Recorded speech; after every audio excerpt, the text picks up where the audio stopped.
Creativity is an addiction.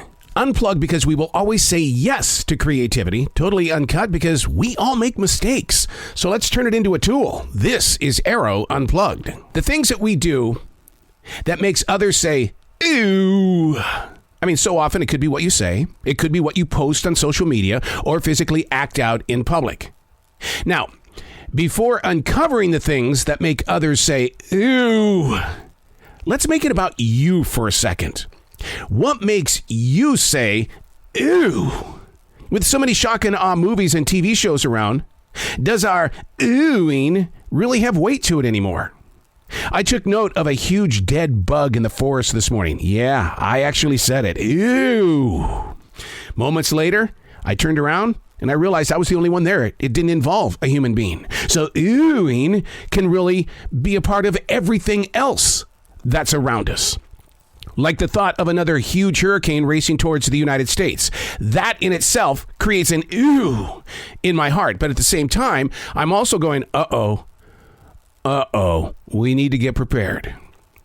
Being aware of what makes us squeamish helps us understand what others think when we get into an ew moment, when we want to send one out there to do that shock and awe kind of thing. Because not everybody lives by accepting ew. When I was in terrestrial radio, one of the big companies, we had a rule.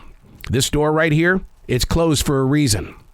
It's closed because those on the other side, the business side of terrestrial radio, they don't understand radio people. So we would always tell them the door has to stay closed because we're doing things and saying things on this side of the building that's going to make you go, ooh, and that could put us right there in HR. Don't want that at all. Hey, it's Arroe. This is The Daily Mess, a chronological walk through an everyday world. I am a daily writer. I am the silent wolf that lives beneath the brush of the trees. And I watch life. I watch how people act, react, respond, not respond, ghost, welcome. It's whatever we're doing in the everyday world. We're going to talk about it because there's too many of us returning to a world of being an introvert. This is The Daily Mess. As we enter the months of fall, the mind generates the energy required to set parts of us free, which is why daily writing isn't a waste of time, but rather a tiny stream with a gentle flow toward new beginnings. I don't look at the dried leaves or the yellowed tall grass as being the end of something, but rather it's the first step of spring. Being part of this forest for 31 years, I've learned to study the importance of sharing a part of yourself so that others can and will grow beyond this moment. As we shed parts of our chapters, don't think of it as time lost. Everything that you've been able to accomplish serves as an inspiration or influence in another person's heart. It's not all perfect, but it does offer a little peace, P-I-E-C-E, in a world where there needs to be peace, P-E-A-C-E. Fall. People love it for the colors, but it leads to winter, which then all the trees are bare. The grasses, kind of limping around. People don't like that. It affects their mind, body, and soul.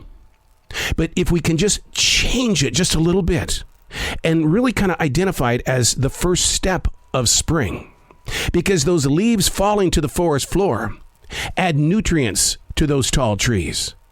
There are a lot of bugs and animals that need those leaves and need this moment of rest in fall so that their spring, which is right there in front of them, can be rejuvenated, can be replenished, can have a bigger reason for the season, which falls after spring.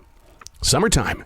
Look how much energy every animal, every plant uses in order to survive the summer heat, especially these days. So this year, as we go into fall, think of it as the beginning of spring. What's falling from us, what's falling from the trees, what's falling from the sky is actually feeding tomorrow. I'm Arroe, and that's The Daily Mess.